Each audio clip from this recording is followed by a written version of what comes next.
ዝምተኛው በረሃና የሞቀው የአረብ ባህረ ሰላጤ ዳርቻ ላይ ከግማሽ ክፍለ ዘመን በፊት አንዲት ምስኪን መንደር ነበረች።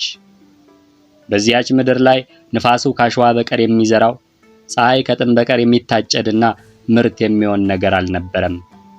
ነገር ግን በዚያ የበረሃ ንፋስ ውስጥ አንድ ትልቅ ህልም ተዘራ። ዛሬ ያ ህልም አብቦ በረሃው ወርቅ አፍርቶ ዱባይ የሰው ልጅ የማይቻል የሚለውን ቃል ከታሪክ መዝገብ የሰረዘችበት የዓለም ድንቅ ተአምር ሆናለች። ይህ የብልጭልጭ ከተማ ታሪክ ብቻ አይደለም። ይህ የጽናት የራዕይና ከአመድ የመነሳት ታላቅ ተጋድሎ ነው። ዛሬ በረሃው እንዴት ሰማይን ለመንካት እንደበቃ የሚተርከውን አስገራሚ ጉዞ አብረን እንጀምራለን።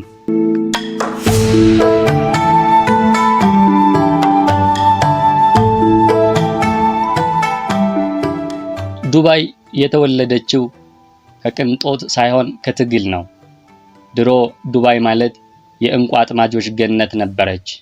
ወጣቶቿ በጥልቁ ባህር ውስጥ ትንፋሻቸውን አፍነው ለወራት የሚቆይ የሞትና የሽረት ትግል እያደረጉ እንቁ ይፈልጉ ነበር። ሆኖም በ19ኛው ክፍለ ዘመን ዱባይ የቱሩሻል ኦማን ወይም ቱሩሻል ኮስት ተብላ በእንግሊዝ የጥበቃ ስር ነበረች። እንግሊዞች አካባቢውን የተቆጣጠሩት የንግድ መስመራቸውን ከባህር ወንበዴዎች ለመከላከል ቢሆንም በ1971 ግን አዲስ የታሪክ ምዕራፍ ተከፈተ። ዱባይ ከቅኝ ግዛት ተጽዕኖ ወጥታ የራሷን ዕድል በራሷ መወሰን ጀመረች።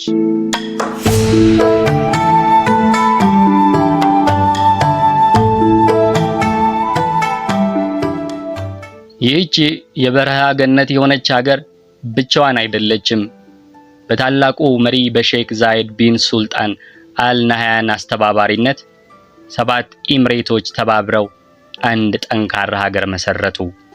እነርሱም ዱባይ፣ ሻርጃህ፣ አጅማን፣ አልኩዌን፣ ራስ አልካይማህ፣ ፋጅራህ ናቸው።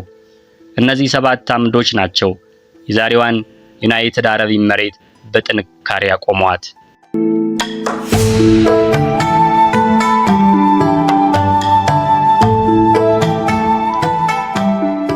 ዱባይ ህንፃ ብቻ አይደለችም፣ ነፍስ ያላት የታሪክ መዝገብ እንጂ። በአልፋይዲ ታሪካዊ ሰፈር ስትዘዋወሩ በሸክላና በድንጋይ የታነጹ የድሮ ቤቶችን ታገኛላችሁ። ኤሌክትሪክ ባልነበረበት ዘመን ቤቱን ለማቀዝቀዝ የሚጠቀሙባቸው ጥንታዊ የንፋስ ግንቦች ወይም ዊንድ ታወርስ የጥበባቸው ምስክር ናቸው። በ1787 የተገነባው አልፋሂዲ ምሽግ ዛሬ የዱባይ ሙዚየም ሆኖ የቀድሞውን አስቸጋሪ ህይወትና የእንቁ ንግድ ታሪክን ለትውልድ ይተርካል።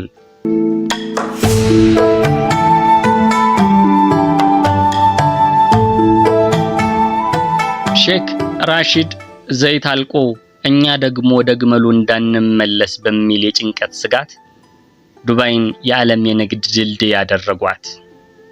ዛሬ ዱባይ በረሃ መሃል በረዶ ማዝነብ፣ ባህርን ገፍቶ ሰው ሰራሽ ደሴት መፍጠር፣ ሰማይን ተራምዶ ደመናን መታከክ ተራ ነገር ሆኖላታል።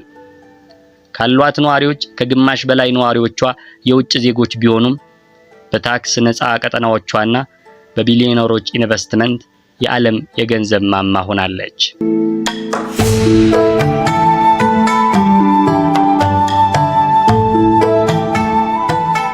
ከነዚህ ሁሉ ሰማይ ጠቀስ ህንፃዎች በስተጀርባ ልብን የሚነካ የጨዋነት ባህል አለ።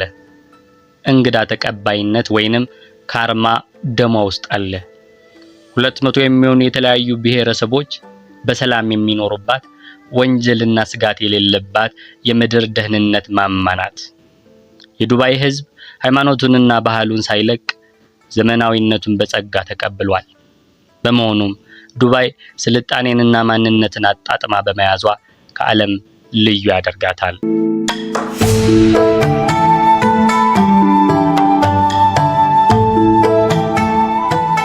ይሁንና የሁሉ ብልጭልጭ ውበት ከፖለቲካዊ ውጥረት ነፃ አላደረጋትም። በፋርስ ባህረ ሰላጤ ማዶ የምትገኘው ኢራን ለዱባይ ትልቅ የንግድ አጋርም ትልቅ ስጋትም ናት። የሶስቱ ደሴቶች የይገባኛል ጥያቄና የኢራን የኒኩለር ግስጋሴ ዱባይን በቀጭን የዲፕሎማሲ ክር ላይ እንድትራመድ አድርጓታል።